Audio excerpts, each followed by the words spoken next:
In 1949, 12 nations signed the North Atlantic Treaty and changed the world. For 77 years, NATO's core promise held: an attack on one is an attack on all. This week, the President of the United States called that promise worthless. And the question now is whether the alliance can survive him saying it out loud. Donald Trump told Britain's Daily Telegraph he is beyond reconsideration when it comes to quitting NATO, the 77-year-old alliance that has kept a world war from starting since 1949. He said he had never been swayed by NATO. He called it a paper tiger. And he added, "Putin knows that too, by the way." 4 words that may be the most dangerous thing a U.S. president has said in modern times. Hours after that interview was published, a German official said this, and I want you to hear it carefully.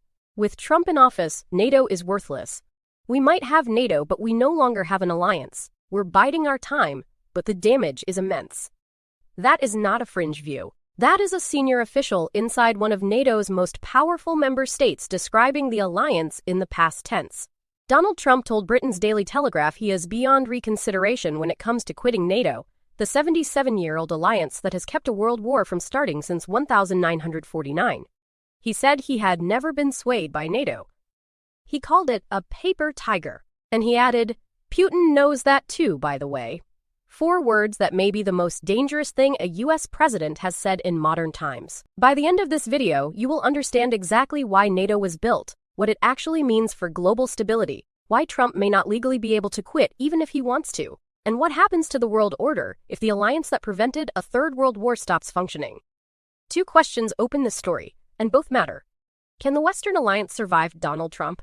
And if it can't, who benefits most? NATO was founded on April 4, 1949, 4 years after the end of World War II, as the Soviet Union was consolidating control over Eastern Europe and the Cold War was hardening into something that could kill millions. 12 nations signed the Washington Treaty, and the cornerstone of that treaty was a single sentence that changed the strategic calculus of the entire world. Article 5. An armed attack against one member is considered an attack against all. That sentence was never primarily a military commitment. It was a psychological one. The message to every potential aggressor was simple: touch one NATO country, and you face all of them simultaneously. That certainty, not tanks, not troops, is what prevented wars before they could even start. NATO's true power was always the guarantee, not the guns. Article 5 has been invoked exactly once in NATO's 77-year history, after the September 11 attacks on the United States in 2001. Every other NATO member responded. Not because they were attacked, because the treaty said they must. That is a remarkable fact. For 77 years, no NATO member has ever been successfully invaded. Not one. The deterrence worked perfectly, right up until the moment its biggest guarantor started calling it a paper tiger. But alliances don't collapse with armies. They collapse with doubt. And doubt, once it enters the strategic landscape, is extraordinarily difficult to remove. The question now is not whether Trump is bluffing. The question is what the world has already changed into, simply because the President of the United States said these words out loud. The U.S.-Israeli war on Iran began on February 28 without prior consultation with European allies. That is not a small diplomatic footnote. When you ask partners to support a war they were never consulted on, with goals that changed in the press briefing from week to week, you are not asking for alliance solidarity. You are asking for a blank check. And Europe said no. Spain was the most direct. Prime Minister Pedro Sanchez called the war unjustifiable and dangerous and closed Spanish airspace to US military planes conducting combat operations against Iran. Italy denied landing rights to US aircraft en route to the Middle East. Britain, America's closest ally, initially withheld access to joint bases, prompting Trump to publicly rebuke Prime Minister Starmer, comparing him unfavorably to Churchill. Secretary of State Marco Rubio, who once co-sponsored the law protecting NATO, said the U.S. would need to re-examine the relationship. Here is why Europe's refusal is not simply stubbornness. Article 5 of the NATO treaty only refers to attacks in Europe and North America. Iran is not in Europe. Iran is not a NATO neighbor. The war was launched without a vote, without clear strategic objectives, without allied consultation. Under those circumstances, NATO members were not legally obligated to participate. Trump is not furious at Europe for breaking an alliance promise. He is furious at Europe for not breaking its own law. Trump's frustration is real, but his reading of NATO is constitutionally incorrect. He said allies were not there for us. The same way they were there automatically for Ukraine, they were not there for Ukraine. NATO NATO as an institution was not a party to the Ukraine conflict. Individual countries contributed bilaterally. The alliance held back precisely to avoid triggering Article 5.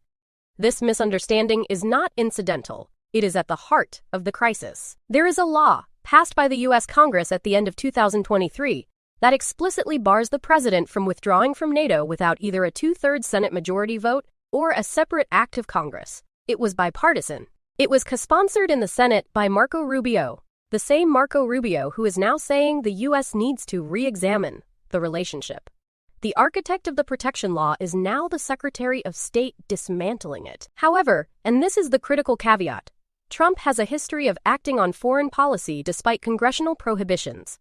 In 2020, he left the Open Skies Treaty without notifying Capitol Hill. Legal experts say he could attempt to invoke executive authority to bypass the NATO withdrawal law.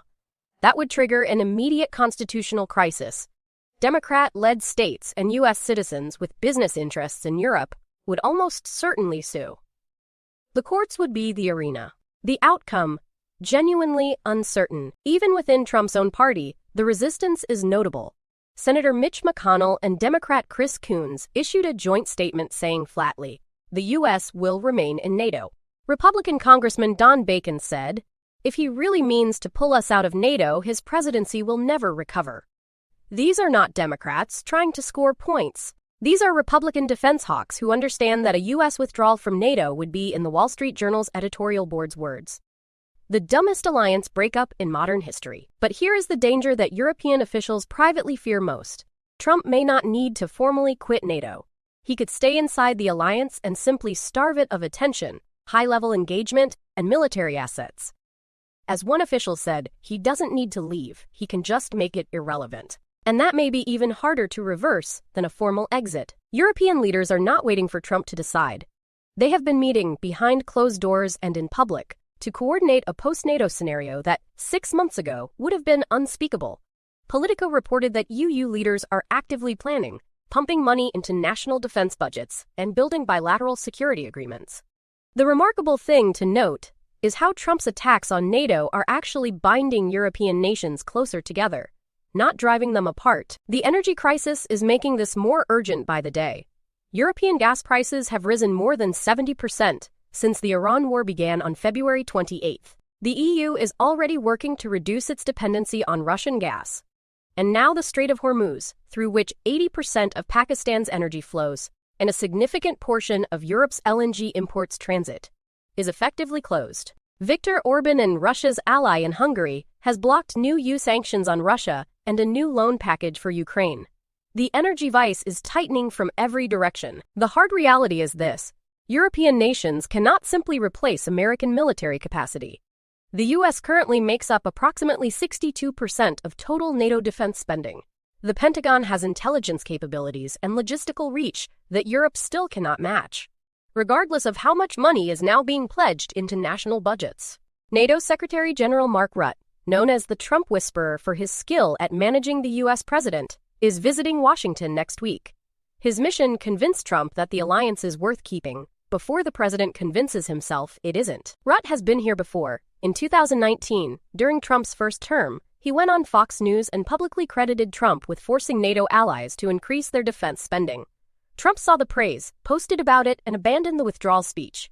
His own White House had reportedly already drafted, "Flattery worked once. Whether it works a second time, in the context of an active war and a much deeper rupture, is a genuinely open question." Polish Prime Minister Donald Tusk looked at what was happening. Trump threatening NATO, Orban blocking Ukraine aid, Russia having its oil sanctions temporarily lifted, energy prices spiking across Europe, and he wrote 5 words: "It looks like Putin's dream plan." Russia has spent 30 years working to crack the Western alliance. It may be watching the United States do it from the inside. Think about what has happened in the past 60 days. The U.S. lifted sanctions on Russian oil at sea until April 11th, a major easing of America's stance on punishing Russia for its full-scale invasion of Ukraine. Orban blocked new EU sanctions on Russia and a new loan to Kyiv. Military aid to Ukraine was temporarily halted. Trump referenced Ukraine in the Telegraph interview, saying, "We were always there for them." Without it, for smaller NATO members, the Baltic states, Poland, Romania, the alliance guarantee is not an abstract philosophical concept.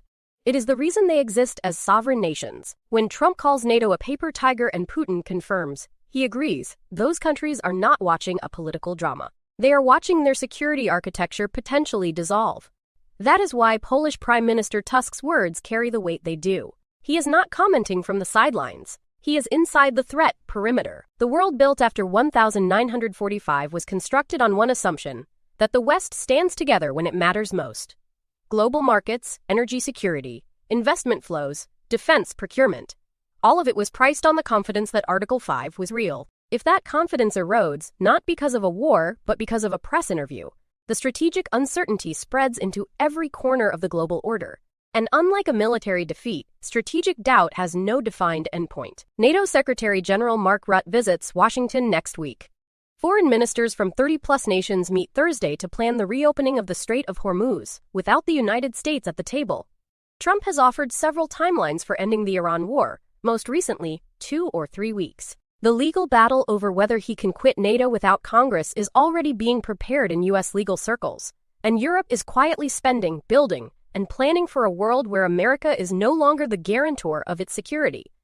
Whether this moment is the beginning of something permanent, or just another Trump pressure campaign that resolves itself, history will record which it was. But history rarely warns us twice when a threshold is crossed. The story doesn't end here. It evolves with every press briefing, every vote in the Senate, every statement from Brussels. If you want each development broken down